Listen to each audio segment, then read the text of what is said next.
के लिए चल रहे हैं बरेली, जहां इस वक्त प्रधानमंत्री नरेंद्र मोदी किसान कल्याण रैली को संबोधित कर रहे हैं।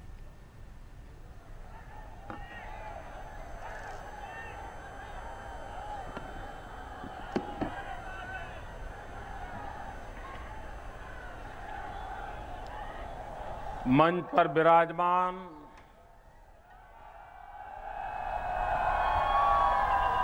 भारतीय जनता पार्टी के वरिष्ठ नेता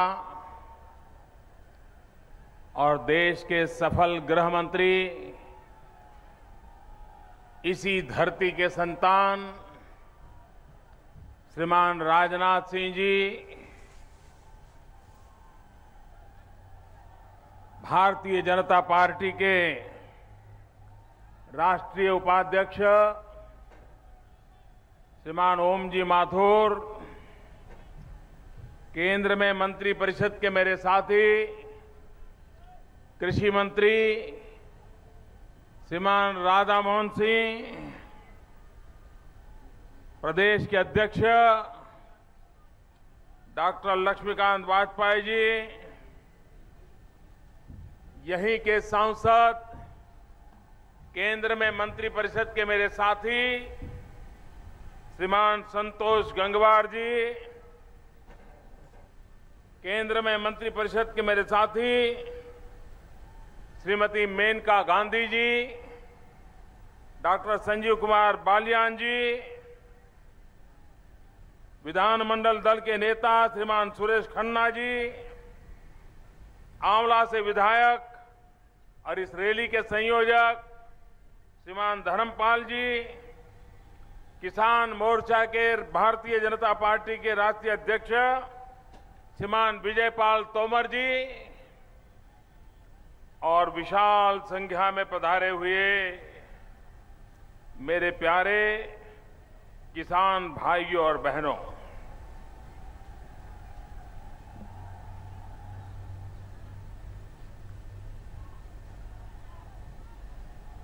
देश का किसान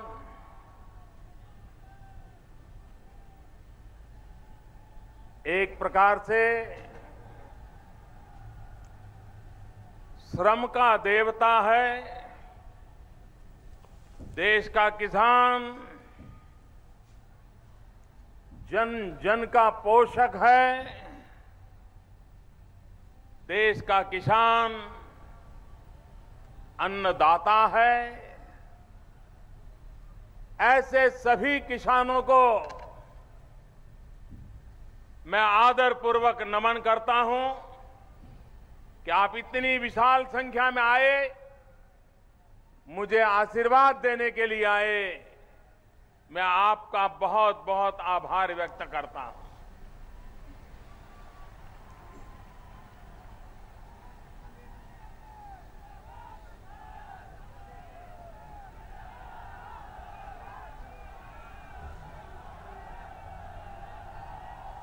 हम बचपन में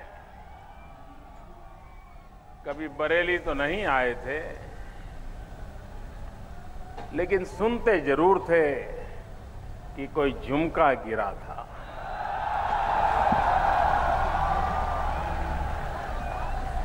कभी ये भी सुनते थे कि यहां का सुरमा एक नई दृष्टि देता है। लेकिन मेरा और एक नाता रहा था। हम बचपन में पतंग उड़ाने के बड़े शौकीन थे और माझा उसके लिए बरेली बड़ा प्रसिद्ध था। तो ये अगर आपका पतंग बराबर हवा पे उड़ता है तो माझा बरेली का हुआ करता था।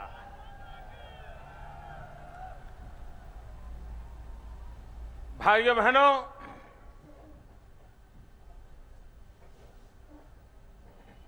आज उत्तर प्रदेश के किसानों को प्रणाम करने का मुझे अवसर मिला है। पिछले कुछ दिनों में मुझे हिंदुस्तान में भिन्न भिन्न भागों में लाखों की तादाद में मेरे किसान भाइयों बहनों से बातचीत करने का अवसर मिला। कल मैं कर्नाटक में था, दक्षिण के किसानों से बात की थी। उसके कुछ दिन पहले उड़ीसा में था, पूर्व के किसानों से बात की थी।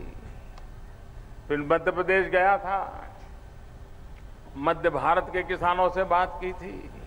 और आज उत्तर भारत के किसानों से बात करने का मौका मुझे इस बरेली की धरती से मिला है।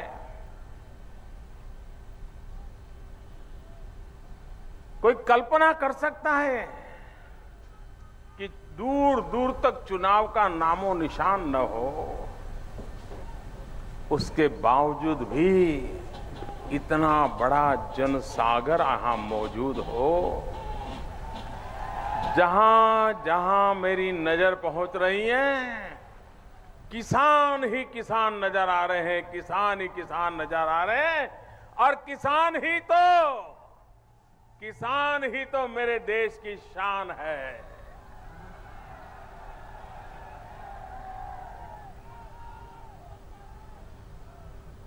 भाइयों बहनों, आज किसान के सामने अनेक चुनौतियां हैं। परिवार बढ़ता जा रहा है, जमीन के छोटे छोटे टुकड़े होते जा रहे हैं, परिवार के हर सदस्य के हिस्से में अब बहुत कम जमीन आ रही है। आने वाली पीढ़ियों को तो किसान अपने विरासत में जमीन बांट पाएगा कि नहीं बांट पाएगा, ये भी उसको संकट महसूस होता है। और जब जमीन कम हो जाती है तो पैदावार भी कम होती है, और जब पैदावार कम होती है तो खुद का पेट भरना भी कठिन हो जाता है। तो मेरा किसान देश का पेट कैसे भरेगा? ये हमारे सामने चुनौतियां हैं। लेकिन क्या इन चुनौतियों का कोई समाधान नहीं है? मेरे किसान भाइयों बहनों, इन चुनौतियों को अवसर में पलटा जा सकता है। और मेरा एक सपना है, अगर आप मेरा साथ दें और राज्य सरकारें इन बातों को अच्छे ढंग से लागू करें, क्योंकि हमारे देश में ये कृषि विभाग पूर्णतया राज्यों के हवाले होता है। आप पूरे हिंदुस्तान का मानचित्र देख लीजिए, जहां जहां राज्य सरकारें कृषि के काम में रुचि लेती हैं, नई नई चीजें करती हैं, बदलाव लाने के लिए योजनाएं बनाती हैं, वहां कृषि क्षेत्र में अप्रतिम प्रगति हो जाती है। लेकिन जहां सरकारें होती है, चलती है, इस स्वभाव की है, होता है तो ठीक है, नहीं होता है तो ठीक है, चुनाव आएगा उस साल देख लेंगे, इसी सोच में जो सरकारें बैठती हैं, वहां कृषि किसान के नसीब पर छोड़ दी जाती है। किसान को ईश्वर के बाद कोई मदद करने वाला नहीं होता है। और इसलिए मैं आज उत्तर प्रदेश की धरती से न सिर्फ उत्तर प्रदेश की सरकार को, लेकिन देश की सभी सरकारों को, सभी राज्य सरकारों को आग्रहपूर्वक अनुरोध करता हूं कि वे अपने राज्य के कामों में कृषि काम को, किसानों के विषयों को, खेती के विषयों को सबसे वरीय प्राथमिकता दें अग्रिम प्राथमिकता दें। आप देखिए, देखते ही देखते स्थिति बदल जाएगी। और अगर इतना हम कर लें, जो रोड मैप तय किया है, जो योजनाएं बनाई हैं, सिर्फ उसको लागू करने का काम कर लें, भाइयों बहनों, मैं विश्वास दिलाता हूं, मेरा सपना पूरा हो सकता है। मेरा सपना आपका सपना बन सकता है। मेरा और आपका सपना मिलकर के हम उस सिद्धि को प्राप्त कर सकते हैं। आपके मन में सवाल उठता होगा कि मोदी का कौन सा सपना है? इस सपने के लिए मोदी हमें जोड़ना चाहता है। मेरे किसान भाइयों बहनों, 2022 में भारत की आजादी के 75 साल, 2022 में भारत की आजादी के 75 साल। क्या हम एक संकल्प कर सकते हैं?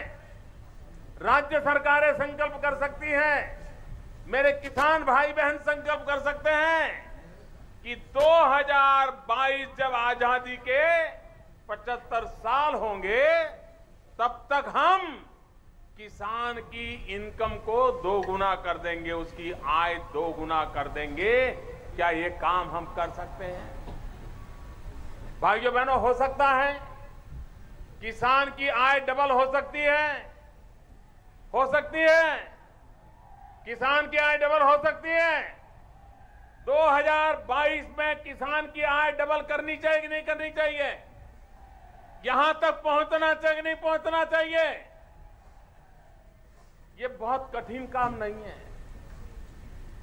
एक बार अगर हम तय करें तो ये हो सकता है। मैं आपको उदाहरण देना चाहता हूं। मध्य प्रदेश का नाम आपने सुना है। कभी भी मध्य प्रदेश कृषि क्षेत्र के प्रगति के पहले 5, 7, 10 नामों में उसका नाम नहीं था। अगर कृषि की बात आती थी तो पंजाब की बात आती थी, हरियाणा की आती थी, पश्चिम उत्तर प्रदेश की आती थी, कभी कृष्णा गोदावरी के इलाकों की आती थी। मध्य प्रदेश का नामो निशान नहीं था उस क्षेत्र में। लेकिन जब से वहां भारतीय जनता पार्टी की सरकार बनी और विशेष करके हमारे वहां के मुख्यमंत्री श्रीमान शिवराज सिंह चौहान ने एक संकल्प लेकर के नई नई योजनाएं बना करके कृषि को प्राथमिकता दी। जहां सिंचाई का काम होता था, उस जमीन को उन्होंने 2 गुना 3 गुना जमीन तक सिंचाई पहुंचने का प्रयास किया, सफल प्रयास किया। बूंद बूंद पानी की योजना बनाई और उसका परिणाम ये आया कि जो मध्य प्रदेश कभी कृषि के लिस्ट में पहले 10 में नाम नहीं पाता था, वो आज हिंदुस्तान में नंबर 1 पर लगातार 3 साल से रह रहा है और कृषि कर्मण अवार्ड जीत रहा है। यानी जहां से कृषि के नाम की चर्चा नहीं थी, वो आज देश के कृषि जगत का नेतृत्व करने की ताकत उस राज्य के किसानों ने, उस राज्य ने पैदा कर ली। अगर मध्य प्रदेश वहां के मुख्यमंत्री का इनिशिएटिव इतने कम समय में इतना परिणाम ला सकता है, तो हिंदुस्तान की सभी राज्य सरकारें थोड़ा सा भी ध्यान दे तो परिणाम आ सकता है, परिवर्तन आ सकता है। मैं यहां किसी की आलोचना करने नहीं आया और न ही मुझे आलोचना करने की आवश्यकता है। मैं तो आया हूं आग्रह करने के लिए। और भारत सरकार ऐसी योजनाओं को सफल करने के लिए कंधे से कंधा मिलाकर चलने के लिए तैयार है, योजनाओं को लागू करने के लिए तैयार है। भाइयों बहनों,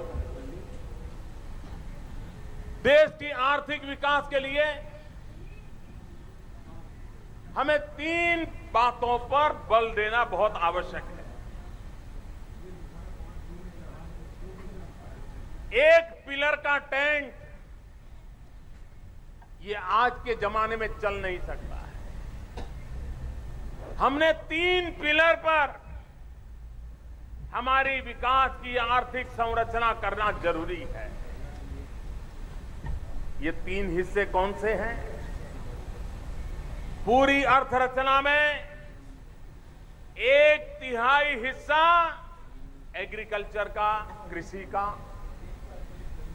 1/3 हिस्सा मैन्युफैक्चरिंग का, उद्योगों का, 1/3 हिस्सा सर्विस सेक्टर का। आज आप गांव में जाइए, किसी भी किसान को पूछिए, 100 एकड़ भूमि हो, नदी के पास हो, बारिश के इंतजार की जरूरत ना हो, उपजाऊ भूमि हो, और उस किसान को जाके पूछो कि भाई आपके 4 बेटे हैं, बताइए आगे क्या सोचा है इन बेटों के लिए। 100 एकड़ भूमि हो, नदी के पास हो, उपजाऊ धरा हो, फिर भी वो किसान कहता है ये जो छोटे वाला बेटा है ना, उसको तो मैं किसानी करवाऊंगा, लेकिन इन 3 बच्चों को तो पढ़ लिख करके शहर में कहीं नौकरी के लिए भेज दूंगा।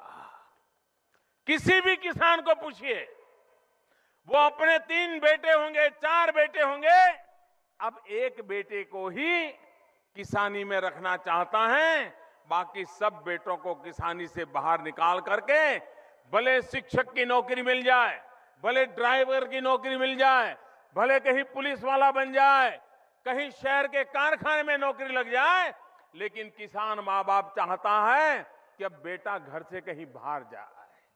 क्यों? क्योंकि उसे पता है कि अब परिवार अकेली कृषि पर चलने वाला नहीं है। भाइयों बहनों, ये किसान के बेटे अगर खेती छोड़ करके रोजगार के लिए जाएंगे तो कहां जाएंगे? अगर उद्योग नहीं लगेंगे, रोजगार तैयार नहीं होंगे, रोजगार के अवसर उपलब्ध नहीं होंगे, तो इन मेरे किसान के बेटों का क्या होगा? और इसलिए किसान परिवारों की भलाई के लिए उद्योगों की भी आवश्यकता है। सेवा क्षेत्र, न इतने उद्योग लग सकते हैं, न इतने लोगों को एक जगह पर रोजगार मिल सकता है। सेवा क्षेत्र ऐसा है जहां ढेर सारी संभावना है रोजगार की। अगर हमारे देश का टूरिज्म ले ले, टूरिज्म सेवा के इतने क्षेत्र खोल सकता है। अगर हम टूरिज्म को बढ़ावा दें, मेरे किसान के बेटे को कहीं न कहीं काम मिल सकता है, रोजगार मिल सकता है। लेकिन भाइयों बहनों, जो 1/3 हिस्सा है किसानी का, उसको हम कैसे आगे बढ़ाएं? मैं मेरे किसान भाइयों से आग्रह करता हूं कि अब हम जब खेती करते हैं ना, उसको भी 3 हिस्सों में बांटने की आवश्यकता है। खेती को भी 3 हिस्सों में बांटने की आवश्यकता है। 1/3 जो हम परंपरागत खेती करते हैं, धान की खेती करते होंगे, गन्ने की खेती करते होंगे, दलहन की करते होंगे, तिलहन की करते होंगे, जो भी करते हो, 1/3। 1/3 हमारी जमीन जहां है, उस जमीन की सीमा जहां पूरी होती है, दूसरे के खेत को लगती है, उस जमीन को हम बर्बाद कर देते हैं। उधर वाले की 1 मीटर जमीन खराब होती है, हमारे वाली 1 मीटर जमीन खराब होती है, बीच में हम बाड़ लगा देते हैं और वो जमीन उपजाऊ नहीं होती है। क्या हम हमारी सीमा पर वृक्ष की खेती कर सकते हैं? आज हिंदुस्तान को घर बनाने के लिए, फर्नीचर बनाने के लिए टिम्बर विदेशों से लाना पड़ता है, इंपोर्ट करना पड़ता है, आयात करना पड़ता है। अगर हम हमारे किसान अपनी जमीन के आखिरी छोर पर अगर इस टिम्बर की खेती करे, वृक्षों की खेती करे, 15-20 साल में वो पेड़ तैयार हो जाएंगे। घर में बेटी पैदा हुई हो और अगर आपने ये पेड़ लगा दिया तो बेटी की शादी करने की जब नौबत आएगी तो 30-40 लाख रुपए में एक पेड़ बिकेगा, बेटी की शादी हो जाएगी। और कभी कोई भी आपदा आ जाए, किसान को कभी कोई दिक्कत नहीं आएगी। तीसरा हिस्सा पशुपालन। हमने हमारी खेती के काम को 3 हिस्सों में बांट करके चलाना चाहिए। पशुपालन होगा, पोल्ट्री फार्म होगा, मधुमक्खी के छत्ते होंगे, मत्स्य उद्योग की संभावना हो तो वो होगा। अगर ये चीजें हम खेती के साथ जोड़ दें तो 1/3 परंपरागत खेती, 1/3 पेड़ों की खेती और 1/3 पशुपालन, हमारी ये मेहनत ऐसा रंग लाएगी कि हमारी इनकम डबल हो जाएगी। और कभी परमात्मा रूठ जाए तो भी कभी हमें भूखे मरने की नौबत नहीं आएगी। और इसलिए मेरे भाइयों बहनों, मैं आज आपसे आग्रह करने आया हूं। और पिछले 1 साल से 1.5 साल से जब से ये सरकार बनी है, हमने कृषि को वैज्ञानिक तौर तरीके से आगे बढ़ाने की दिशा में एक के बाद एक कदम उठाए हैं और उसके परिणाम भी नजर आए हैं। आज दुनिया में मधु की मांग है, दवाइयों में मधु का भरपूर उपयोग है, शहद का। हमारी किसान माताएं बहनें अपने खेत में आराम से, हमारे गांव की गरीब विमेन सेल्फ हेल्प ग्रुप आराम से शहद का काम कर सकते हैं और शहद का बहुत बड़ा मार्केट मिल सकता है। पोल्ट्री फार्म, अंडे, भाइयों बहनों, आपको जानकर के खुशी होगी कि गत वर्ष हमारे देश में आजादी के बाद सबसे ज्यादा अंडे का व्यापार हुआ है, सबसे ज्यादा अंडे की पैदावार हुई और हमारे गांव के लोगों को उसकी आय पहुंची है। इतना ही नहीं, दूध का उत्पादन भी कभी हमारे देश में 2013-14 की बात बताता हूं, मेरी सरकार आने के पहले हमारे देश में दूध का उत्पादन होता था 1375 लाख टन। भाइयों बहनों, इतने कम समय में, आजादी के बाद कभी इतने कम समय इतना बड़ा रिकॉर्ड नहीं टूटा है।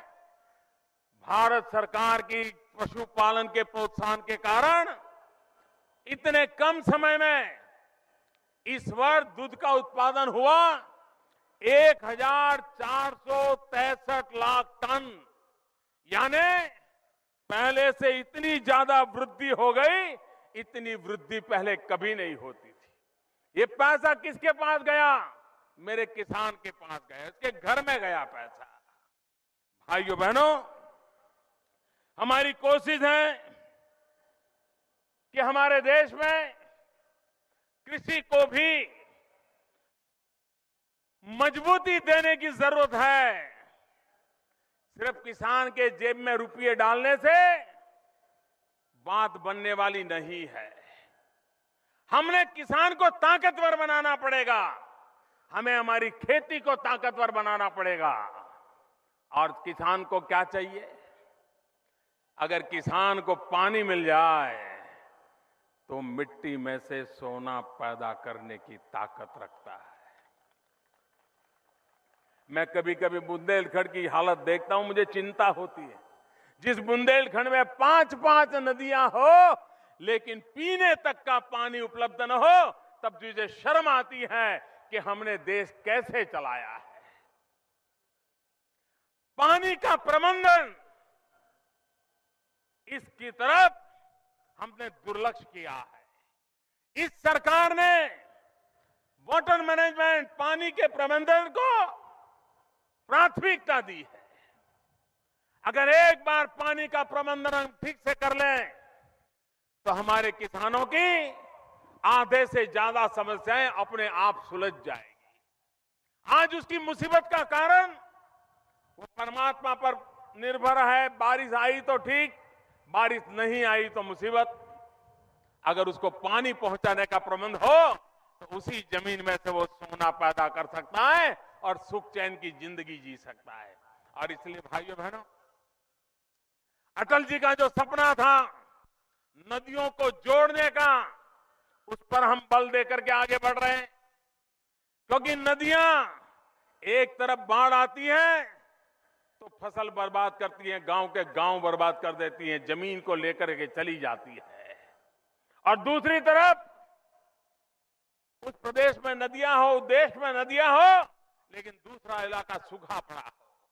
अगर हम नदियों का पानी इकट्ठा करें, समान रूप से सब जगह पे वितरित करने की व्यवस्था करें तो बाढ़ से भी बचेंगे और सूखे से भी बचेंगे। और इसलिए उस तरफ हम काम कर रहे हैं। और इसलिए हमने योजना बनाई है प्रधानमंत्री कृषि सिंचाई योजना। पहली बार देश में किसानों के लिए, एग्रीकल्चर इंफ्रास्ट्रक्चर के लिए बल दिया जा रहा है।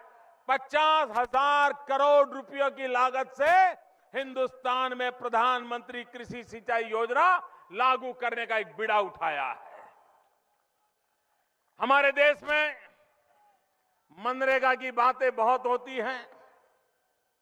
पहले मनरेगा का क्या हुआ भगवान जाने। आपके गांव में भी मनरेगा के पैसे आए होंगे, लोगों की जेब में गए होंगे, लेकिन गांव में पूछो भाई क्या हुआ तो कुछ नजर नहीं आता है। हमने आग्रह किया है, क्योंकि मनरेगा के पैसे भी राज्य सरकारों की योजना से खर्च होते हैं, उसका पूरा कारोबार राज्य सरकारों के हाथ में है।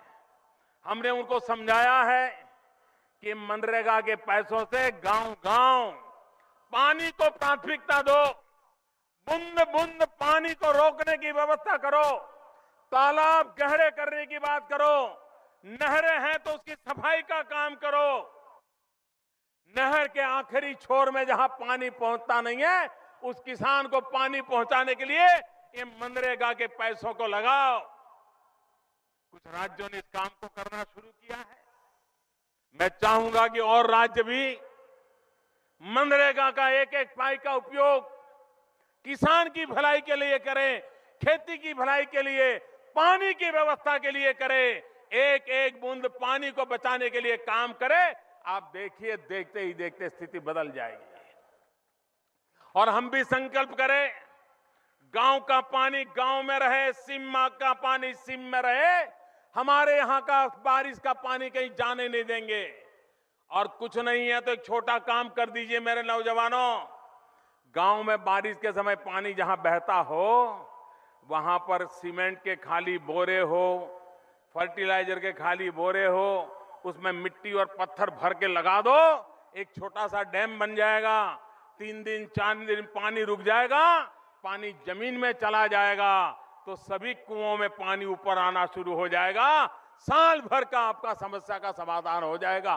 छोटे छोटे काम ये मनरेगा के द्वारा हो सकते हैं, नौजवानों की जागरूकता के द्वारा हो सकते हैं, और उस पर हम बल दे रहे हैं। जितनी जरूरत जल की है, उतनी ही चिंता जमीन की करने की आवश्यकता है। जल की भी चिंता हो, जमीन की भी चिंता हो। आज हमने ही गलतियों के कारण, किसी न किसी कारण, अपनी इस धरती माता को बर्बाद कर दिया है, जमीन को बर्बाद कर दिया, उसकी तबीयत खराब कर दी है। आवश्यकता के अधिक दवाइयां डाल दी, आवश्यकता से अधिक केमिकल फर्टिलाइजर डाल दिया।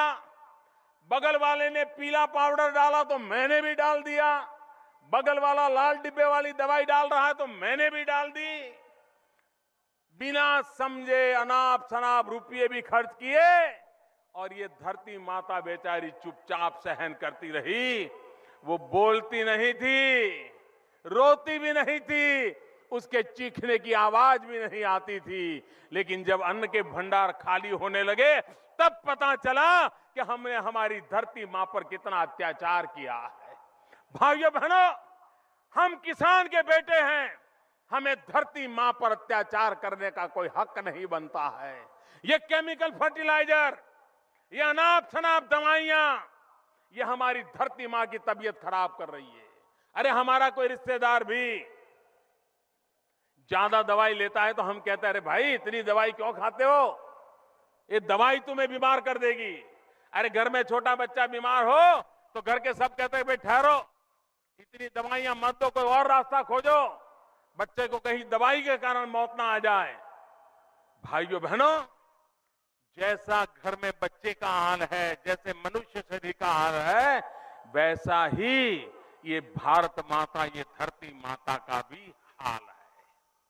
और इसलिए उसकी तबीयत की चिंता इतनी ही करनी चाहिए जितनी कि हम अपने घर में बुजुर्गों की करते हैं। और इसके लिए सरकार ने सॉइल हेल्थ कार्ड, ये एक बहुत बड़ी योजना बनाई है। अगर आजकल आप बीमार हो जाते हैं और बीमार होकर के डॉक्टर के पास जाते हैं तो डॉक्टर कहता है ऐसा करो भाई, पहले लेबोरेटरी में जाओ, अपने ब्लड का टेस्ट करा के ले आओ, पेशाब का टेस्ट करा के ले आओ, उसका रिपोर्ट लाओ, बाद में देखेंगे बीमारी क्या है।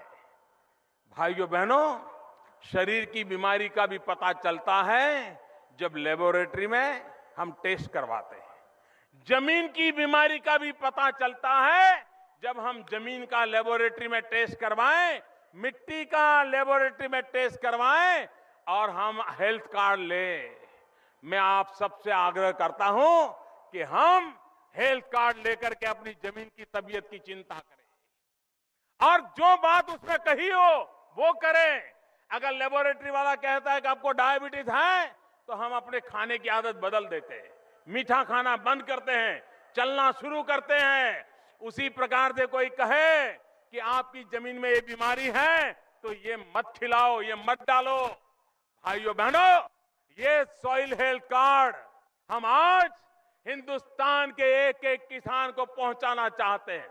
बहुत बड़ी मात्रा में हमारे राधा मोहन सिंह जी ने ये अभियान चलाया है और ये अभियान आने वाले दिनों में हमारी जमीन की रक्षा करेगा। तीसरी महत्वपूर्ण बात होती है बीज। भाइयों बहनों, हम जानते हैं बाजार में बीज कितने प्रकार के मिलते हैं, कितने नकली बीज मिलते हैं।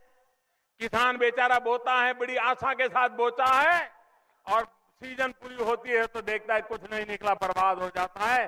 बीज के पैसे गए, इतना ही नहीं पूरा साल बर्बाद हो जाता है। सरकार ने कठोरता बरती है। सरकार की जितनी संस्थाएं हैं वो उत्तम से उत्तम बीज कैसे पहुंचाए, बाजार में जो बीज उसका सही तरीके से परीक्षण कैसे हो और सर्टिफाइड बीज किसान तक कैसे पहुंचे और सस्ते में कैसे पहुंचे, उस पर सरकार बल दे रही है। भाइयों बहनों, किसान को चाहिए यूरिया। मैं जब प्रधानमंत्री बना तो मैं देख रहा था कि मुझे शुरू में जितनी चिट्ठियां आती थी ज्यादातर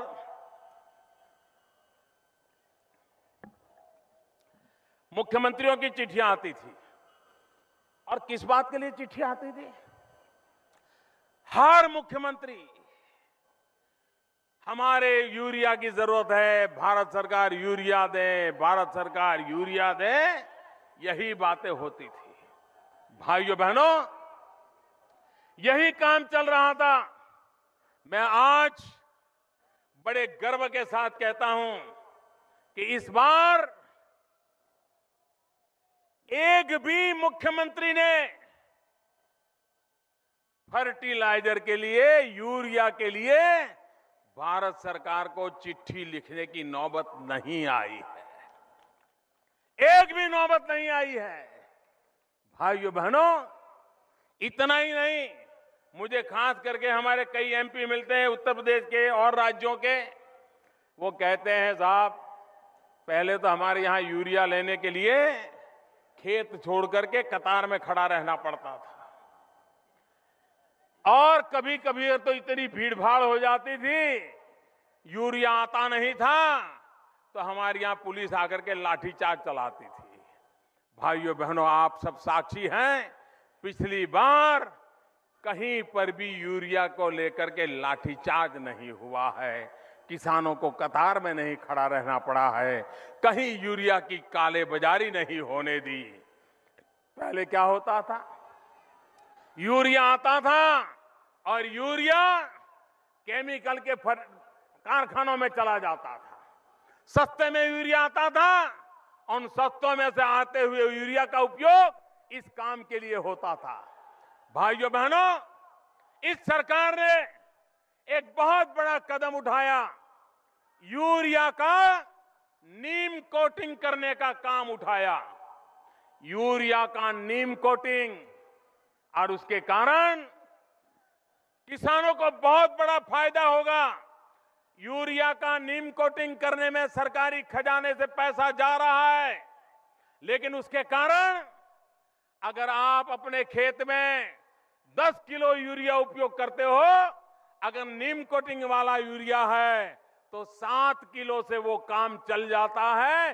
3 किलो यूरिया कम डालने से आपका काम बन जाता है।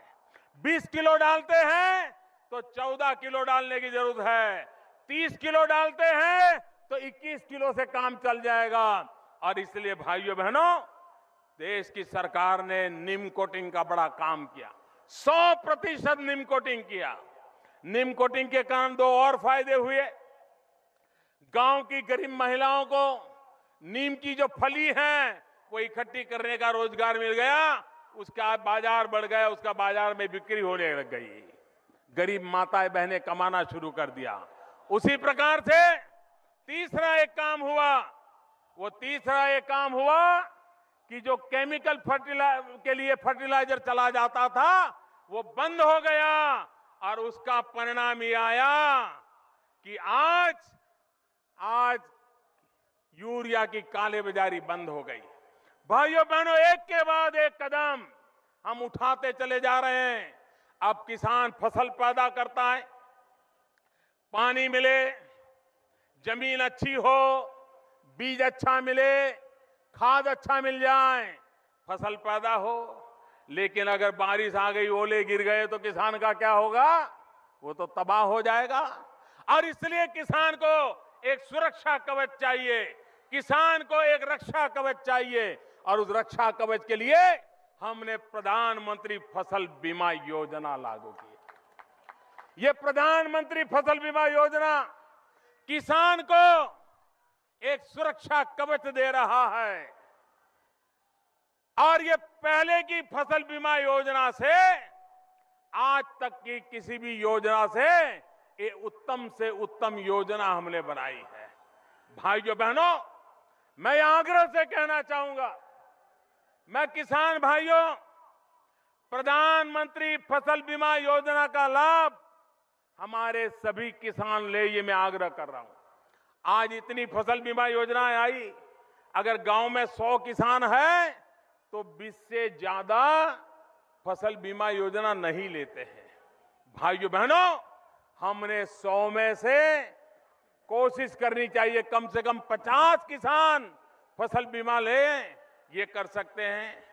और ये फसल बीमा ऐसी है कि जिसमें अगर आप ज्यादा फसल बीमा लेंगे तो दिल्ली सरकार के खजाने से ज्यादा रुपया जाएगा। मैं किसानों को कहता हूं, भले दिल्ली सरकार के खजाने से रुपया जाए, लेकिन फिर भी मैं आग्रह करता हूं कि आप फसल बीमा जरूर लीजिए। इस फसल बीमा में बहुत फर्क है। पहले फसल बीमा तो ऐसी हुई, ये गोरखपुर इलाका, ये बुंदेलखंड इलाका, वहां पर फसल बीमा के जो प्रीमियम भरने पड़े मक्के के लिए, कहीं 14%, कहीं 17%, किसान बेचारा कहां भरेगा? भाइयों बहनों, अब वो फसल बीमा योजना हम लाए हैं कि जिसमें 90% से ज्यादा रकम ये दिल्ली की सरकार देगी। आपको तो मामूली रकम देनी है, मामूली। खरीफ के लिए 2%, रबी के लिए 1.5%। पहले भांति भांति के थे, आज पूरे हिंदुस्तान के लिए एक सीजन के लिए एक दाम। तीसरी बात, पहले पूरे जिले में अगर अकाल पड़े तब जाकर के माना जाता था। आधे जिले में पानी आए, आधे में ना आए तो गिना नहीं जाता था। किसान को फसल बीमा कुछ मिलती नहीं थी, अगर मिलती थी तो जिन्होंने बैंक की लोन ली है सिर्फ उनको ही मिलती थी। भाइयों बहनों, ये बीमा योजना ऐसी है कि आपके खेत में अगर ओले गिर गए, आपके खेत में जल भराव हो गया, आपके खेत में भूस्खलन हो गया, तो भी आप अकेले किसान नुकसान हुआ होगा तो भी फसल बीमा मिलेगी, पड़ोस वाले को नुकसान नहीं हुआ होगा तो भी आपको मिलेगी। ये योजना लाई गई। पहली बार टेक्नोलॉजी का उपयोग किया गया है। पहले तो फसल बीमा का पैसा 2-2, 5-5 साल तक नहीं मिलता था। अब टेक्नोलॉजी का उपयोग किया गया है, तुरंत पता चलेगा कि जमीन में क्या हुआ है, फसल का क्या हुआ, बोनी हुई तब क्या हुआ था, बारिश आई तो क्या हुआ, सारी चीजें टेक्नोलॉजी से तय होगी और इसके कारण समय से पहले किसान को समय से पहले भुगतान का प्रयास होगा।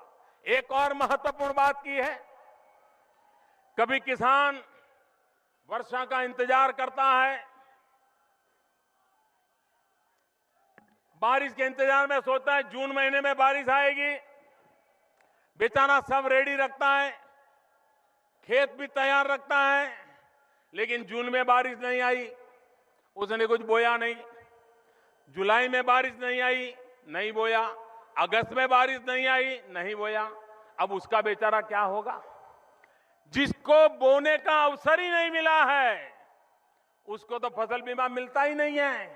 पहली बार इस देश ने ऐसा तय किया है कि अगर आप बोने में सफल नहीं रहे बारिश के अभाव के कारण और आपके खेत के जो साइज है उसको देखते हुए, आपके बीमे की साइज देखते हुए कुछ मात्रा में राशि आपको दी जाएगी ताकि बारिश के कारण आप बो नहीं सके उसका भी लाभ आपको मिलेगा।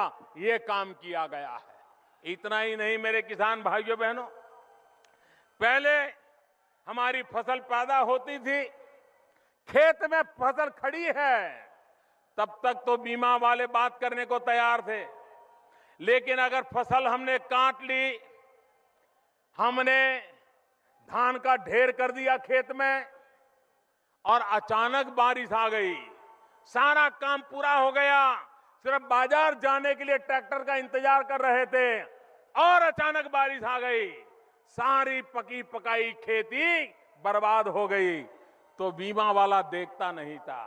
इस सरकार ने निर्णय किया कि फसल पकने के बाद अगर खेत में ढेर पड़ा है और 14 दिन के भीतर भीतर अगर कोई प्राकृतिक आपदा आ गई और किसान का नुकसान हो गया तो उसको भी बीमा दिया जाएगा। ये पहली बार हिंदुस्तान में हुआ है मेरे भाइयों बहनों, और इसलिए मैं आज आपसे आग्रह करने आया हूं कि प्रधानमंत्री फसल बीमा योजना जो पहली बार देश के किसानों के लिए एक गारंटी लेकर के आई है, एक रक्षा कवच लेकर के आई है, एक नया विश्वास लेकर के आई है, भारत के किसान का भाग्य बदलने के लिए आई है। मैं आपसे आग्रह करने आया हूं, आप एक काम करिए, मेरा गांव-गांव लोगों को समझाइए, फसल बीमा योजना, प्रधानमंत्री फसल बीमा योजना ले, जितने ज्यादा लोग लेंगे खर्चा भारत सरकार को होगा, फिर भी मुझे करना है, किसान के लिए करना है, किसान की भलाई के लिए करना है। भाइयों बहनों, एग्रीकल्चर मार्केट के लिए भी हम एक ई प्लेटफॉर्म तैयार कर रहे हैं। 14 अप्रैल बाबा साहब आंबेडकर के जन्म जयंती पर ये ई प्लेटफॉर्म लॉन्च कर दिया जाएगा, जिसके कारण किसान अपने गांव में बैठ करके अपने मोबाइल फोन से तय कर सकेगा कि किस मंडी में हिंदुस्तान में सबसे ज्यादा दाम है, और वो अपने मोबाइल फोन से उसको सिखाया जाएगा, वो उस मंडी में अपना माल बेचने का निर्णय कर सकता है। उसको जहां ज्यादा पैसा मिलता है वहां माल बेच सके, ये किसानों के लिए सुविधा करने के लिए एक ई प्लेटफॉर्म, एक नेशनल एग्रीकल्चर मार्केट खड़ा करने की दिशा में हम काम रहे। भाइयों बहनों, कृषि जगत में क्रांतिकारी परिवर्तन का काम चल रहा है। मैं आप सबसे आग्रह करने आया हूं, आइए, ये किसान हमारे देश की शान है। 2022 में किसान की आय दोगुना करने के लिए एक के बाद एक कदमों को उठाएं। राज्य सरकारें भी इस काम को पूरा करने के लिए पूरी शक्ति से काम में जुटे। बहुत बड़ा परिवर्तन आएगा। मैं फिर एक बार आपके स्वागत सम्मान के लिए आपका हृदय से अभिनंदन करता हूं, आभार व्यक्त करता हूं। बहुत बहुत धन्यवाद।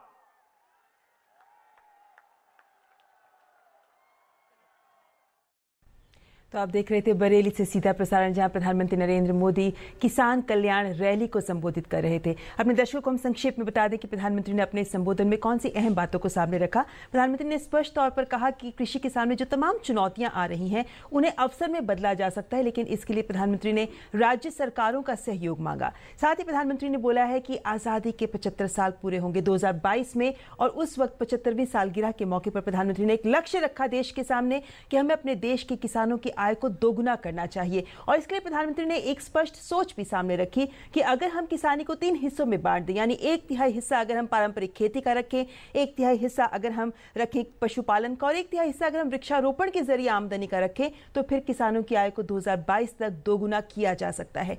साथ ही अपने संबोधन में प्रधानमंत्री ने बताया कि किस तरीके से खेती से जुड़े तमाम पहलुओं पर केंद्र सरकार गौर कर रही है, जिसमें महत्वपूर्ण है पानी का प्रबंधन, यानी जल प्रबंधन, जिसको लेकर प्रधानमंत्री ने प्रधानमंत्री सिंचाई योजना का जिक्र किया। तो वही नदियों को जोड़ने के साथ साथ प्रधानमंत्री ने बताया कि किस तरीके से जल प्रबंधन के लिए प्रधानमंत्री और केंद्र सरकार मनरेगा के जरिए राज्य सरकारों को यह भी कह रही है कि किस तरीके से आप तालाबों को गहरा करना या नहरों को बनाना, इस तरीके का काम करें ताकि किसानों तक, किसानों के खेतों तक जल पहुंच सके। साथ ही प्रधानमंत्री ने कहा कि खेती से जुड़ा एक और अहम पहलू होता है जमीन, यानी मिट्टी, यानी मृदा, और इसी के लिए सॉइल हेल्थ कार्ड यानी मृदा स्वास्थ्य कार्ड सरकार दे रही है। और इससे आप अगर किसान इसका उपयोग करते हैं, जो करना चाहिए, तो फिर मिट्टी के लिए क्या जरूरी है इसका वो ध्यान कर सकते हैं, जिसका मतलब ये भी है कि जो दवाइयों का इस्तेमाल ज्यादा किया जाता है या जो उर्वरकों का इस्तेमाल गलत तरीके से किया जाता है उसे रोका जा सकता है और पैदावार बढ़ाई जा सकती है अगर सही तरीके से मृदा स्वास्थ्य का आकलन किया जाए और सही उर्वरक की पहचान की जाए। तो साथ ही साथ उर्वरक की बात भी प्रधानमंत्री ने की कि यूरिया की मांग लगातार राज्य सरकारों की ओर से की जाती रही है, लेकिन केंद्र सरकार ने एक बहुत ही अहम कदम उठाया। नीम कोटेड यूरिया, यानी यूरिया की नीम कोटिंग करके उसे उपलब्ध कराया गया, जिससे कि इसकी कालाबाजारी रुकी और यूरिया किसानों को उपलब्ध हो सका। और इससे न केवल इससे उन्हें यूरिया उपलब्ध हुआ, बल्कि इससे जो इस्तेमाल की क्वांटिटी है जो वो भी कम हो गई। लेकिन साथ ही प्रधानमंत्री ने बताया कि फसल बीमा योजना का इस्तेमाल का प्रधानमंत्री ने किसानों से बार बार आह्वान किया कि इसका जरूर इस्तेमाल करें, और साथ ही इस फसल बीमा योजना से जुड़े तमाम बेहतरीन और अहम पहलुओं को भी किसानों के सामने रखा। उन्हें यह समझाने की कोशिश की कि फसल बीमा योजना जो अब केंद्र सरकार लेकर आई है वो पहली फसल बीमा योजना से बहुत अलग है और इससे किसानों को बहुत फायदा होगा। तो ये था प्रधानमंत्री का आज किसान कल्याण रैली का संबोधन। लेकिन साथ ही प्रधानमंत्री ने ऐसे में एक और अहम बात की। प्रधानमंत्री ने बताया कि सबसे बड़ी मुश्किल जो किसानों के सामने आ जाती है, अगर आप सारी विपदाओं को, सारी बाधाओं को दूर कर लेते हैं, यानी कि आपने अच्छे से बीज भी डाला, अगर आपने अच्छे से पैदावार भी की, अच्छे से कटाई भी हो गई, लेकिन उसके बाद भी किसानों को अपनी फसल का सही मोल नहीं मिल पाता है। और इसके लिए उन्हें सही मंडियां मिलनी चाहिए, यानी सही जगह जहां से उन्हें अपने पैदावार का सबसे बेहतरीन मूल्य मिल सके। उसके लिए उन्होंने बताया कि किस तरीके से नेशनल एग्रीकल्चर मार्केट, इस सोच को लेकर सरकार सामने आ रही है। यानी कि प्रधानमंत्री ने स्पष्ट तौर पर कहा कि खेती के क्षेत्र में क्रांतिकारी बदलाव लेकर केंद्र सरकार सामने आ रही है और आने वाले वक्त में किसानों के लिए कृषि के जरिए आजीविका का एक बेहतर माध्यम बन सकता है। तो ये थी किसान कल्याण रैली जिसको आज प्रधानमंत्री ने बरेली में संबोधित किया और ये चौथी किसान रैली थी प्रधानमंत्री की। और आइए बुलेटिन में बढ़ते हैं आगे और सबसे पहले नजर डाल लेते हैं इस वक्त की सुर्खियों पर।